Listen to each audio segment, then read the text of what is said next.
देखिरहनु भएको पिक्चरलाई हामी कोलाज भनेर भन्छौँ। कोलाज भनेको कुनै पनि पिक्चरलाई यस्तो किसिमको इफेक्टहरू लगाउनु वा धेरै पिक्चरहरूलाई चाहिँ यस्तो किसिमले एरेन्ज गरेर राख्नेलाई कोलाज भनेर भन्छौँ। नमस्ते, निफ्टी च्यानलमा यहाँलाई स्वागत छ। आजको यस ट्युटोरियलमा हामी कोलाज पिक्चर कसरी क्रिएट गर्ने यसको बारेमा जानकारी गर्न गइरहेको छु। मैले आजको यस भिडियोमा हामी यस्तो किसिमको कोलाज पिक्चर कसरी डिजाइन गर्ने भन्ने बारेमा सिक्छौँ। ओके, मैले अब सुरु गरेँ, स्क्रिनतिर लगेँ। मैले यहाँ भएको सबै इफेक्टहरूलाई हटाइदिएँ यसलाई। ओके, मसँग एउटा इमेज छ जुन यो देख्न सक्छु हामी स्क्रिनमा। अब यो इमेजलाई चाहिँ मैले कोलाज इफेक्ट लगाउनु पर्नेछ। अब यसको लागि फर्स्टमा हामी के गर्छौँ भने यहाँनिर गएर यो जुन अप्सन देखिरहेछ यसमा गएर राइट माउस क्लिक गर्छौँ र यहाँबाट रेक्ट्याङ्गल टुल युज गर्छौँ। रेक्ट्याङ्गल टुलमा क्लिक गर्छौँ। रेक्ट्याङ्गल टुलमा गएर क्लिक गर्छौँ र यहाँनिर रेक्ट्याङ्गललाई यस्तो किसिमले ड्र्याग गर्छौँ। ओके, यस्तो किसिमले गर्छौँ। रेक्ट्याङ्गल टुल्सको यो भित्रपट्टिको फिल कलर चाहिँ ग्रे कलर नै राख्ने कोसिस गर्नु होला। अन्य कलर पनि राखेर हामी गर्न सक्छौँ। अहिले मैले तपाईँहरूलाई ग्रे कलर नै राखेर युज गर्न सिकाउँदैछु। मैले क्यान्सल गरिदिएँ। हामीले यहाँनिर रेक्ट्याङ्गल क्रिएट गर्ने बित्तिकै यो नयाँ लेयरमा आइसकेको छ। यहाँनिर देख्न सक्छौँ यो पिक्चरको लेयर, हाम्रो पिक्चरको लेयर भयो भने योभन्दा माथि यो रेक्ट्याङ्गलको लेयर हुन्छ। अब यो रेक्ट्याङ्गल लेयरलाई पहिलो फर्स्ट रेक्ट्याङ्गल लेयरलाई चाहिँ हामी यसैमा राइट माउस क्लिक गर्छौँ र ब्लेन्डिङ अप्सन्समा गएर क्लिक गर्छौँ। अब त्यसपछि यो रेक्ट्याङ्गलको यो वरिपरि बोर्डरमा चाहिँ हामी सेतो कलरको स्ट्रोक राख्ने काम गर्छौँ। त्यसको लागि स्ट्रोकमा गएर क्लिक गर्नुहोस्, यो स्ट्रोकलाई सेलेक्ट गर्नुहोस् र यहाँनिर स्ट्रोकको साइज हामी 8 देखि 12 सम्मको रेन्जको दिन्छौँ। त्योभन्दा धेरै सानो र धेरै ठुलो त्यति राम्रो नदेखिन सक्ने भएको हुनाले 8 देखि 12 सम्मको राख्न सक्छौँ। त्योभन्दा घटी बढी पनि आफूले इच्छाअनुसार राख्न चाहिँ सक्छौँ हामी। त्यस्तै गरी पोजिसन चाहिँ मैले यो स्ट्रोकको पोजिसन इनसाइड राख्ने। यहाँनिर 3टा अप्सन हुन्छ, आउटसाइड, इनसाइड र सेन्टर। इनसाइडले लुक्सलाई अलि राम्रो दिने भएकोले मैले इनसाइड चुज गरेँ। त्यसपछि ब्लेन्डिङ अप्सनलाई चाहिँ हामी नर्मलमा राख्छौँ। ओपेसिटी 100 गर्छौँ र यहाँनिर फिल टाइपमा कलर चुज गर्छौँ र यहाँबाट यदि कलर अन्य भइरहेको छ भने व्हाइट कलर यहाँबाट चुज गर्न सक्छौँ। व्हाइट कलरको कोड चाहिँ हामी 6वटा F30 पनि सक्छौँ। यति गरिसकेपछि व्हाइट कलर आउँछ। त्यसपछि ओकेमा गएर क्लिक गर्छौँ। अब स्ट्रोकले चाहिँ हाम्रो यो रेक्ट्याङ्गलको वरिपरि चाहिँ अर्थात् बोर्डरमा चाहिँ व्हाइट कलरलाई फिल गराउने काम गर्ने भयो भने अब हामी ड्रप स्याडो युज गर्छौँ। अर्को ड्रप स्याडोमा क्लिक गर्छौँ। ड्रप स्याडो चाहिँ हामी ग्रे नै युज गर्छौँ। लगभग यतिसम्मको ग्रे यहाँ देख्न सक्छौँ। यतिसम्मको ग्रेलाई युज गर्न सक्छौँ। ओकेमा क्लिक गर्छौँ। यसमा पनि हामी ब्लेन्डिङ मोड नर्मल नै राख्छौँ। ओपेसिटी 100 राख्छौँ। एङ्गल 45 राख्छौँ। डिस्टेन्स यो चाहिँ हामीले हेर्ने भनेको यसको इफेक्ट हेर्ने भनेको यहाँबाट नि हेर्न सक्छौँ कस्तो आउने भन्ने। यो डिस्टेन्सलाई हामीले धेरै बढायो भने त्यति राम्रो देखिँदैन। यहाँनिर पनि इफेक्ट देख्न सक्छौँ हामी। यसलाई हामी त्यही भएर ठिक्कको मात्रामा राख्छौँ। अराउन्ड 7-8 थोरै मात्र देखिने हिसाबले 7-8 सम्मको राख्छौँ।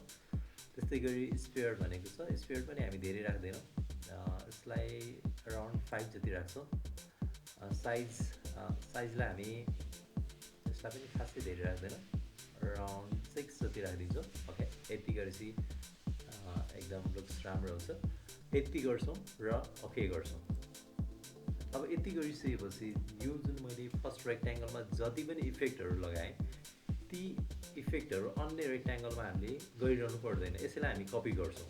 अब यसलाई कपी गर्नको लागि मैले यसलाई कपी गर्नको लागि यहाँनिर क्लिक गरेर यहाँनिर लगेर छोडिदिँदाखेरि पनि कपी हुन्छ वा किबोर्डमा कन्ट्रोलसँग जे प्रेस गरेर पनि हामी कपी गर्न सक्छौँ वा हामी किबोर्डमा अल्टसँग क्लिक गरेर तान्न सक्छौँ। अर्थात् सेलेक्सन टुलमा बसेर अल्टसँग क्लिक गरेर तान्न सक्छौँ। जस्तै मैले एउटा कपी तानिसकेको छु। यसलाई मैले मुभ गराउनलाई मुभ टुलमा क्लिक गरेँ र यसलाई यसरी मुभ गराएँ। यसरी अब यसलाई हामीले मिलाउँदै जानुपर्ने हुन्छ, कसरी एडजस्ट गराउँदै लाने भनेर। त्यसपछि अर्को कपी पनि चाहियो हामीलाई, अर्को रेक्ट्याङ्गल पनि चाहियो। त्यसको लागि मैले फेरि किबोर्डमा अल्ट थिचेँ र माउसले क्लिक गरेर तानेँ। अब यदि यो यसरी तान्दाखेरि चाहिँ हामीले याद गर्नुपर्ने कुरा के हुनुपर्छ भने यो मुभ टुलमा बसेर गरिरहेको हुनुपर्ने हुन्छ।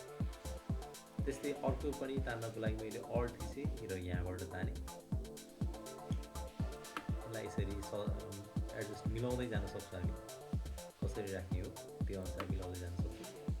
जस्तै मैले यसरी राख्दै गइरहेको छु। मैले यहाँनिर 7वटा जति रेक्ट्याङ्गल बनाइसकेको छु। अब यति गरिसकेपछि चाहिँ हामी हरेक रेक्ट्याङ्गललाई चाहिँ अलि डेकोरेट गर्न सक्छौँ। जस्तै मैले यो लास्टको यो जुन रेक्ट्याङ्गलमा बसिरहेको छु, किबोर्डमा कन्ट्रोलसँग टी प्रेस गरेपछि ट्रान्सफर्म एक्टिभ हुन्छ। यसले त्यो रेक्ट्याङ्गललाई सेलेक्ट गर्छ। यसलाई हल्का मैले मुभ गरेर क्लिक गरेर यसरी यो किसिमले ढल्काइदिएँ। ओके, यति गरेर इन्टर प्रेस गरेँ। त्यस्तै यो अर्को रेक्ट्याङ्गलमा क्लिक गरेँ मैले, यो रेक्ट्याङ्गल सेलेक्ट भइसकेको छ। यो मैले यहाँ क्लिक गर्दा सेलेक्ट हुनको लागि चाहिँ यहाँ अटो सेलेक्ट भन्ने यो चेक बक्समा क्लिक भएको हुनुपर्छ। मैले यहाँ अटो सेलेक्ट चेक गरेको हुनाले मैले जुनमा क्लिक गर्छु त्यो नै लेयरमा, त्यो नै रेक्ट्याङ्गलको लेयर चाहिँ सेलेक्ट हुन्छ। जस्तै मैले यसलाई चुज गरेँ, यो 5 नम्बरको रहेछ। यसलाई मैले सेलेक्ट गरेँ, कन्ट्रोल टी प्रेस गरेँ, यसलाई पनि यसरी मुभ गराएँ। ओके, प्रेस इन्टर गरेँ। त्यसपछि यसलाई सेलेक्ट गरेँ, कन्ट्रोल टी गरेँ र यसलाई अलि माथि ट्र्याक गर्ने काम गरेँ। यति रेन्जमा राखेँ। त्यस्तै गरी इन्टर प्रेस गरेँ। अर्को छ, यसलाई सेलेक्ट गरेँ, यसलाई नि कन्ट्रोल टी गरेँ। यो किसिमले मैले घुमाएँ यसलाई। त्यस्तै गरी यो रेक्ट्याङ्गललाई सेलेक्ट गरेँ, कन्ट्रोल टी गरेँ, यसलाई केही माथि मुभ गराएँ। मैले माउस र मुभ टुलहरू युज गरिरहेको छु। मुभ टुल अन्तर्गत माउस र एरोले यो रेक्ट्याङ्गलहरूलाई दायाँ बायाँ चलाउने काम गरिरहेको छु।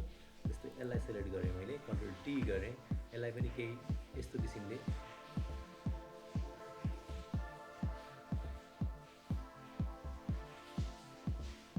यतिसम्म राखेँ। प्रेस इन्टर गरेँ। त्यस्तै यो छ, यसलाई पनि मैले टी गरेँ, यसलाई यस्तो किसिमले राखेँ र यसलाई केही भित्र सारेँ।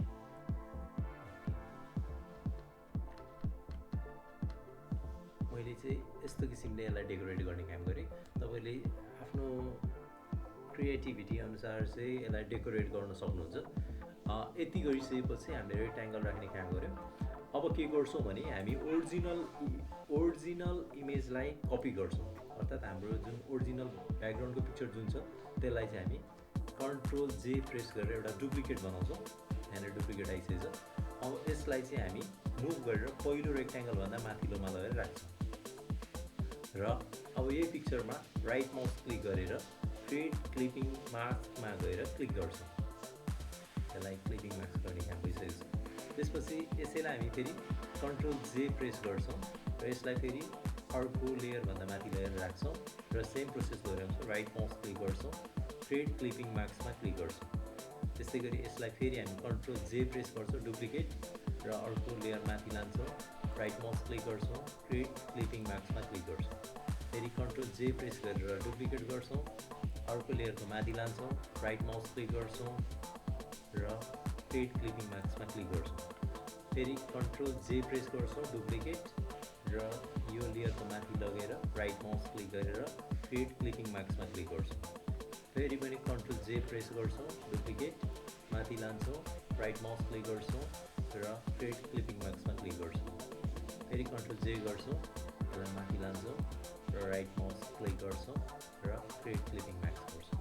यति गरिसकेपछि हामी देख्न सक्छौँ हाम्रो पिक्चरमा हामीले राखेको रेक्ट्याङ्गललाई चाहिँ क्लिपिङ गर्ने काम गरिसकेको छ। अब यसलाई अहिले पनि हामी अन्य हिसाबले डेकोरेट गर्न सक्छौँ। जस्तै यसलाई मैले केही चलाउन चाहेँ भने यसमा क्लिक गर्ने र यहाँनिर हेर्न सक्छौँ हामी अहिले पिक्चर सेलेक्ट भइरहेको छ। पिक्चरलाई सेलेक्ट गर्ने होइन कि रेक्ट्याङ्गललाई चाहिँ सेलेक्ट गर्ने र कन्ट्रोल टी प्रेस गर्ने। अब यति गरिसकेपछि यसलाई हामी मुभ गराउन सक्छौँ। यसरी